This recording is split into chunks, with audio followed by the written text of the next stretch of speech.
அனைவருக்கும் வணக்கம். PG TRB mathematics exam prepare பண்ணுறவங்களுக்கும் polytechnic TRB mathematics exam prepare பண்ணுறவங்களுக்கும் ஸ்டாட்டிஸ்டிக்ஸ் வந்து ஒரு காமன் சாப்டர். அந்த ஸ்டாட்டிஸ்டிக்ஸ்லேருந்து ஒரு இம்பார்ட்டன்ட் ப்ராப்ளம் பார்க்க போகிறோம்.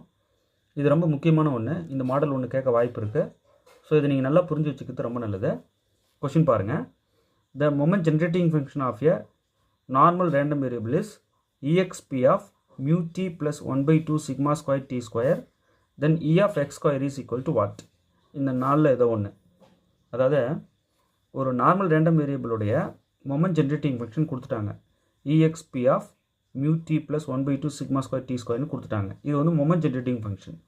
இந்த exp அப்படின்னு என்ன அர்த்தம்? e to the power exponential ஃபங்க்ஷனை exp அப்படின்னு நோட்டேட் பண்ணுவோம்.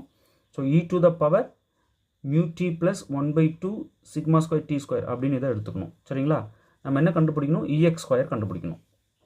சரி, பொதுவாகவே மொமெண்ட் ஜென்ரேட்டிங் ஃபங்க்ஷனை நம்ம எப்படி நோட்டேட் பண்ணுவோம்னா கேபிட்டல் mx ஆஃப் t அப்படின்னு நோட்டேட் பண்ணுவோம். So capital mx of t வந்து அவங்க கொடுத்துட்டாங்க. e to the power mu t plus 1/2 sigma square t square. இது வந்து அவங்க கொடுத்த மொமெண்ட் ஜென்ரேட்டிங் ஃபங்க்ஷன். ஓகேவா? பொதுவாகவே ex பவர் r கண்டுபிடிக்கிறதுக்கு ஒரு ஃபார்முலா இருக்குது. ex power r equal to d power r divided by dt power r of mxt at t equal to 0. இதான் வந்து ஜென்ரல் ஃபார்முலா. இதை மைண்டில் வச்சுக்கோங்க. அவங்க எது கேட்டாலும் சொல்லிட முடியும். ஸோ ex பவர் r நம்ம கண்டுபிடிக்கிற ஃபார்முலா இதுதான். கொடுக்கப்பட்ட மொமெண்ட் ஜென்ரேட்டிங் ஃபங்க்ஷனை இத்தனை தடவை டிஃபரன்ஷியேட் பண்ணிகிட்டே இருக்கணும். ஃபைனலாக டிஃபரன்ஷியேட் பண்ணி முடிச்சுட்டு t ஈக்குவல் டு 0ன்னு கொடுத்துட்டு வர வேல்யூ என்னவோ அதுதான் ex பவர் r. இங்கே r வேல்யூ 2, ex ஸ்கொயர் தானே கேட்குறாங்க. இப்போ ஆறுக்கு இடத்துல ஜஸ்ட் 2 கொடுத்தா போதும். ஸோ ex ஸ்கொயர் நமக்கு கிடச்சிரும். ex square equal to d power 2 divided by dt power 2 mxt at t equal to 0. Okay, d square divided by dt square of mxt at d equal to 0 ன்னு சொல்லணும். d square divided by dt square of mxt என்ன அர்த்தம்? இந்த mxt-யை ரெண்டு தடவை differentiate பண்ணி ஆகணும். அதாவது mxt-யை ஒரு தடவை டிஃபரன்ஷியேட் பண்ணிட்டு அதுக்கப்புறம் வர ஆன்சரை இன்னொரு தடவை டிஃபரன்ஷியேட் பண்ணணும். அதுதான் அர்த்தம் அதுக்கு. ஓகேவா? இது ஆக்சுவலாக எப்படி பிரித்து எழுதிக்கலாம்? d by dt into d by dt of mxt அப்படின்னு பிரித்து எழுதிக்கலாம் இல்லையா? at t equal to 0. So d square by dt square இப்படி ஸ்ப்ளிட் பண்ணிக்கலாம். ஃபஸ்ட் டைம் நான் என்ன பண்ண போகிறேன்? mxt டிஃபரன்ஷியேட் பண்ண போகிறேன். ஓகே, அடுத்து ஃபைனலாக t equal to 0 கொடுத்துக்கிறேன். இப்போ நான் என்ன பண்ண போகிறேன்? டிஃபரன்ஷியேஷனை ஸ்டார்ட் பண்ணுறேன். இந்த d by dt அப்படியே இருக்கட்டும். இந்த d by dt ஆஃப் ஆக்சுவலாக mxtன்றது என்னது? e to the power, இந்த கொஷனில் கொடுத்துருக்காங்க இல்லையா, e to the power mu t plus 1/2 sigma square t square அந்த இடத்துல போடுறேன். அவ்வளோதான். So mu t plus 1/2 sigma square t square. Just mxt-யோட வேல்யூ போட்டிருக்கேன். அவ்வளோதான். இந்த t-யை நான் லாஸ்ட்டாக சப்ஸ்டியூட் பண்ணிக்கிறேன். t value 0. ஓகே, இப்போது இதை நாம் டிஃபரன்ஷியேட் பண்ணி ஆகணும். அப்புறம் டிஃபரன்ஷியேட் பண்ணிட்ட பிறகு வர ஆன்சரை திருப்பி ஒரு தடவை டிஃபரன்ஷியேட் பண்ணணும். ரெண்டு தடவை டிஃபரன்ஷியேட் பண்ணி ஆகணும். ஓகே, சரி. இப்போ இந்த d by dt அப்படியே இருக்கட்டும். இதை டிஃபரன்ஷியேட் பண்ணால் என்ன? e to the power mu t plus 1/2 sigma square t square. இதே தான் அப்படியே வரும். எக்ஸ்பொனென்ஷியல் ஃபங்க்ஷன் இல்லையா, இது அப்படியே வரும். ஒரு இன்ட்டு போட்டு ஈக்கு மேலே பவரில் இருக்குல்ல, அதை இன்னொரு வாட்டி டிஃபரன்ஷியேட் பண்ணணும். ஸோ மியூ வந்து கான்ஸ்டன்ட்டு, டீயை டிஃபரன்ஷியேட் பண்ணால் 1. So 1 into mu. அடுத்தது ப்ளஸ் இந்த 1/2 அப்படியே இருக்கட்டும். சிக்மா ஸ்கொயர் அப்படியே இருக்கட்டும். டி ஸ்கொயர் டிஃபரன்ஷியேட் பண்ணால் 2t. இங்கே வந்து டிஃபரன்ஷியேட் பண்ணுறோம் வித் ரெஸ்பெக்ட் டு டி இல்லையா? நம்ம டீயை பொறுத்து வகைப்படுத்திக்கிட்டு இருக்கோம், அதை மறந்துடக்கூடாது. அதனால் நம்ம இந்த மியூ சிக்மா ஸ்கொயர் இதெல்லாம் கான்ஸ்டண்ட்டாக ட்ரீட் பண்ணுறோம். கான்ஸ்டன்ட் தான் அதெல்லாம். அப்போ டி ஸ்கொயர் டிஃபரன்ஷியேட் பண்ணால் 2t. அங்கே வர 2க்கும் இங்கே கீழே இருக்கிற 2க்கும் கட் ஆகிடும். ஸோ கட் ஆகிட்டால் மீதி என்ன இருக்கும்? சிக்மா ஸ்கொயர் டி மட்டும் இருக்கும். நான் என்ன செஞ்சுருக்கேன்? இந்த எக்ஸ்பொனென்ஷியல் ஃபங்க்ஷனை டிஃபரன்ஷியேட் பண்ணால் அதே தான். திருப்பினும் இந்த பவரில் இருக்கிறத இன்னொரு தடவை இன்ட்டு போட்டு நம்ம டிஃபரன்ஷியேட் பண்ணுறோம். டிஃபரன்ஷியேட் பண்ணும்போது ரொம்ப கேர்ஃபுல்லாக பண்ணணும். இங்கே வந்து டிஃபரன்ஷியேஷன் நடக்குது, டீயை பொறுத்து டிஃபரன்ஷியேஷன் நம்ம பண்ணிகிட்ருக்கோம்.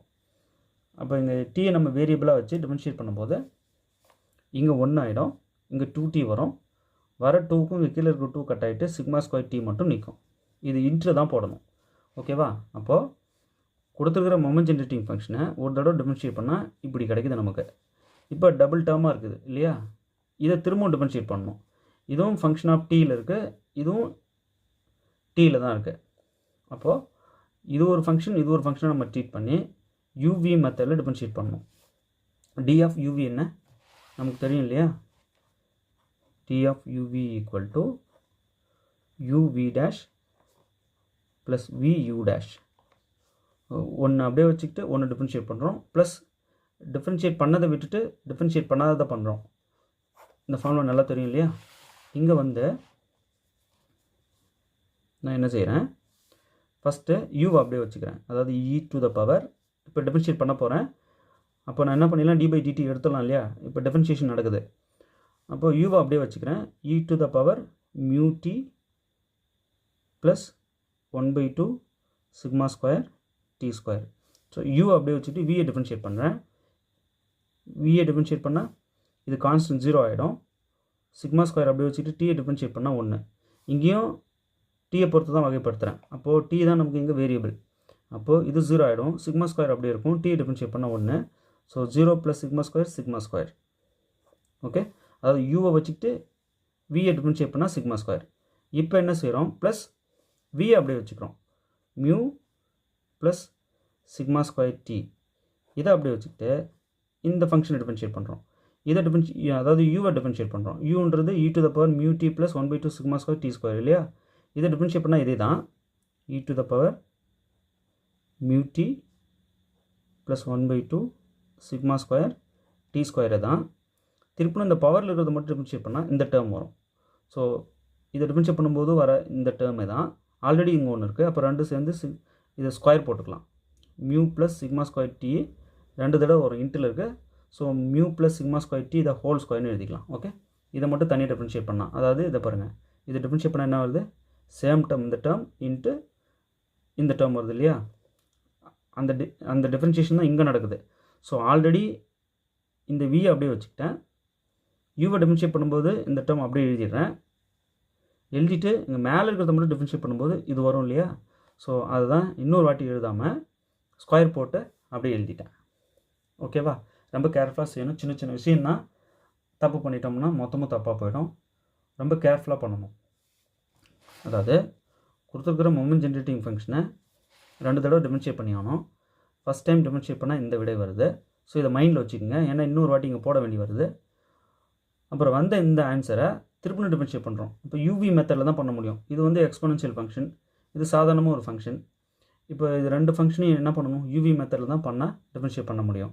அப்போ யூவி ரூல் என்ன, D of U V equal to U V dash plus V U dash இல்லையா? ஒரு டேர்ம் அப்படியே வச்சுக்கிட்டு இன்னொரு டேர்ம் டிஃபரன்ஷியேட் பண்ணணும், ப்ளஸ் டிஃபரன்ஷியேட் பண்ண டேர்மை அப்படியே வச்சுக்கிட்டு பண்ணாத டிஃபரன்ஷியேட் பண்ணணும். இதுக்கு மீனிங் புரியும் இல்லையா உங்களுக்கு? ஸோ அதாங்க பண்ணியிருக்கேன். ஸோ யூவை அப்படியே வச்சுக்கிட்டு வியை டிஃபரன்ஷியேட் பண்ணியிருக்கேன்.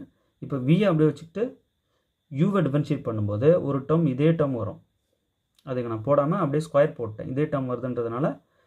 So mu plus sigma square t whole ஸ்கொயர்னு போட்டேன். ஓகே, இப்போ 2 தடவை டிஃபரன்ஷியேட் பண்ணியாச்சு. இதுதான் வந்து ஃபைனலாக டிஃபரன்ஷியேட் பண்ண பிறகு வர ஆன்சர். இதுதான் வந்து இ ஆஃப் எக்ஸ் ஸ்கொயர். ஓகேவா? இப்போது டி ஈக்குவல் டு 0ல் இது என்ன ஆகுது, at t equal to 0 E X square என்ன கிடைக்கும், நம்ம இதான் கண்டுபிடிக்கணும் இல்லையா? ஸோ டி இருக்கிறதுலாம் 0 கொடுக்குறோம். அப்போ இ டு த பவர் இங்கே 0 ப்ளஸ் இந்த டேர்ம் 0 ஆகிடும். ஸோ 0 ஸ்கொயர் இந்த டேர்ம் 0 ஆகிடும், இ டு த பவர் 0 வரும். So E to the power 0 into sigma square அப்படி இருக்கும். ப்ளஸ் இங்கே பாருங்கள், mu plus sigma square T, இந்த டி வேல்யூ 0 போட்டோம்னா இந்த டேர்ம் மட்டும் 0 ஆகிடும். Mu plus 0 mu. So mu square மேலே ஸ்கொயர் இருக்கு இல்லையா? ஸோ மியூ ஸ்கொயர் இருக்கும். இங்கே இ டு த பவர் இந்த டேர்ம் 0 ஆகிடும், டி வேல்யூ 0, இங்கேயும் டி வேல்யூ 0, 0 + 0 0. அப்போ இ டு த பவர் 0 இங்கேயும், right? Okay, e to the power 0 1. அப்போ இஎக்ஸ் ஸ்கொயர் என்ன ஆகிடுது, e of x square equal to இங்கே சிக்மா ஸ்கொயர் மட்டும் இருக்கும் ப்ளஸ் இங்கே மியூ ஸ்கொயர் மட்டும் இருக்கும். இது 1 இன்ட்டு சிக்மா ஸ்கொயர் இங்கே 1 ஆகிடும். Mu square into 1 mu square. Okay, so e of x square வந்து sigma square plus mu square வருது. ரைட், இப்போ இதை பார்த்தீங்கன்னா எந்த ஆப்ஷன் பாருங்கள், sigma square plus mu square, option B. நல்லா ப்ராக்டிஸ் பண்ணிக்கங்க. முதல்ல கொடுத்துருக்கிற மொமெண்ட் ஜென்ரேட்டிங் ஃபங்க்ஷனை எடுத்துக்கிட்டு நம்ம என்ன செய்கிறோம், ஜென்ரலாக ஒரு ஃபார்முலா இருக்குது, e of x power r equal to d power r divided by dt power r of MXT at t equal to 0ன்னு நம்ம என்னென்னு சொல்லணும். இது ஜென்ரல் ஃபார்முலா. இது இப்போ இ எக்ஸ் ஸ்கொயர் தான் கண்டுபிடிக்கிறோம். ஜஸ்ட் ஆர் வேல்யூ 2 போட்டுடுறோம். இதுக்கு என்ன அர்த்தம், கொடுத்துருக்கிற மொமெண்ட் ஜென்ரேட்டிங் ஃபங்க்ஷனை ஒரு தடவை டிஃபரன்ஷியேட் பண்ணிவிட்டு வேறு ஆன்சரை மறுபடியும் இன்னொரு வாட்டி டிஃபரன்ஷியேட் பண்ணணும். அதானே இதுக்கு அர்த்தம். பண்ணிவிட்டு பிறகு ஃபைனலாக டி வேல்யூ 0 கொடுக்கணும். அப்போ ஃபஸ்ட் டைம் நான் டிஃபரன்ஷியேட் பண்ணுறதுக்கு ஒரு தடவை இது பிரிச்சுக்கிறேன். D square divide by dt ஸ்கொயரை இப்படி பிரித்து எழுதிக்கலாம். D by dt into d by dt of எம்எக்ஸ்டின்னு. இப்போ எம்எக்ஸ்டியோட வேல்யூ போட்டு ஃபஸ்ட் டைம் டிஃபரன்ஷியேட் பண்ணால் இந்த ஆன்சர் வருது. இப்போ இதை யூ இது வின்னு வச்சுக்கிட்டு, ஏன்னா ரெண்டு ஃபங்க்ஷனுமே இன் டேர்ம்ஸ் ஆஃப் டீயில் இருக்குது இல்லையா. இது எக்ஸ்பொனென்ஷியல் ஃபங்க்ஷன், இது வந்து சாதாரண டி இருக்கிற ஒரு ஃபங்க்ஷன். அப்போது இதை யூ இது வின்னு எடுத்துக்கிட்டு டி ஆஃப் யூவி ரூலை யூஸ் பண்ணுறேன். டி ஆஃப் யூவி என்ன, U V dash plus V dash U. So இங்கே யூவை அப்படியே வச்சுக்கிட்டு வியை டிஃபரன்ஷியேட் பண்ணிட்டேன். இப்போ வி அப்படியே வச்சுக்கிட்டு யூவை டிஃபரன்ஷியேட் பண்ணுறேன். இங்கே யூவை டிஃபரன்ஷியேட் பண்ணும்போது கேர்ஃபுல்லாக பண்ணணும். சேம் இந்த டிஃபரன்ஷியேஷனே தான். இன்னொரு டேர்ம் வரும் இல்லையா, அது இது கூட சேர்ந்து ஸ்கொயர் ஆகிடும். இது அப்படியே வரும். ரைட், இந்த டெரிவேட்டிவே இங்கே இன்னொரு வாட்டி எழுதணும். எழுதும்போது இதை மட்டும் எழுதிட்டு இதை கொண்டு வந்து இதோட எழுதிட்டேன். ஸோ இப்படி ஆகிடும். இதுதான் இஎக்ஸ் ஸ்கொயர். திருப்பணும் இதை டிஃபரன்ஷியேட் பண்ணக்கூடாது, ஏன்னா அவங்க இஎக்ஸ் க்யூப் கொடுக்கல. கொடுத்துருந்தா தான் திருப்பணும் இதை வந்த ஆன்சரை இன்னும் மறுபடியும் டிஃபரன்ஷியேட் பண்ணணும். ஸோ அவங்க எந்த அளவுக்கு வேணாலும் கடினத்தன்மையோடு கேட்கலாம். நீங்கள் எதுக்கும் தயாராக இருக்கணும். ஏன்னா 2019 டிஆர்பி கொஷின்ஸ் எடுத்து பாருங்கள், தெரியும். ஒரு கொஷினுக்கே அவ்வளோ நேரம் ஸ்பெண்ட் பண்ணோம், அவ்வளோ டஃப்பாக கேட்டிருக்காங்க. இருக்க அந்த கடினத்தன்மை கூட்டிகிட்டே போகிறாங்க. அவங்க என்ன வேணாலும் பண்ணலாம் கொஷின் பேப்பரில். ஸோ நீங்கள் அலர்ட்டாக இருக்கணும். கொஞ்சம் இந்த ஸ்கில்லாம் வந்து ஸ்பீடாகவே போடலாம். உங்களுக்கு எக்ஸ்பிளைன் பண்ணணுன்றதுக்காக இவ்வளோ ஸ்லோவாக சொல்லி கொடுத்துட்ருக்கேன். இது நல்லா புரிஞ்சிருக்குன்னு நினைக்கிறேன். அப்போ E X square equal to sigma square plus mu square வரும். ஏன்னா டீக்கு நம்ம 0 கொடுக்குறோம். 0 கேர்ஃபுல்லாக கொடுத்து சிம்பிளிஃபை பண்ணும்போது இங்கே தப்பு பண்ணிடுவாங்க. அது கொஞ்சம் உஷாராக பண்ணுங்கள். ஸோ இங்கே இ பவர் 0 1 ஆகிடும். 1 இன்ட்டு சிக்மா ஸ்கொயர் ப்ளஸ் இந்த மியூ ஸ்கொயர் அப்படியே இருக்கும் into 1 e power 0 1. So mu square into 1 mu square, sigma square plus mu square தான் இஎக்ஸ் ஸ்கொயர். சரி, இஎக்ஸ் என்ன வரும், இஎக்ஸ் என்ன வரும் சொல்லுங்கள் பார்க்கலாம். கமெண்ட் பண்ணுங்கள். எத்தனை பேர் சரியாக கமெண்ட் பண்ணுறீங்கன்னு. ஈஸி. சரி, ஆக்சுவலாக இஎக்ஸ் ஆர்னா என்ன, இஎக்ஸ் பவர் ஆர்னா என்ன, நம்ம என்னன்னு சொல்லுவோம். எத்தனை பேர் சரியாக கமெண்ட் பண்ணுறீங்கன்னு பார்க்கலாம். எதுக்கு இந்த இஎக்ஸ்லாம் பயன்படுது, இஎக்ஸ் ஸ்கொயரு இஎக்ஸ் பவர் ஆர்னா என்ன, இஎக்ஸ் ஸ்கொயர்னா என்ன, இதெல்லாம் சரியாக கமெண்ட் பண்ணுறீங்களா பார்க்கலாம். இவ்வளோதான், ஈஸியாக இருக்கும்னு நினைக்கிறேன். நல்லா ப்ராக்டிஸ் பண்ணிக்கோங்க. இது வரைக்கும் நம்ம சேனலை சப்ஸ்கிரைப் பண்ணாதவங்க சப்ஸ்கிரைப் பண்ணுங்கள். உங்கள் ஃப்ரெண்ட்ஸ் எல்லாருக்கும் ஷேர் கொடுங்க. தேர்வில் வெற்றி பெற வாழ்த்துக்கள். தேங்க்யூ.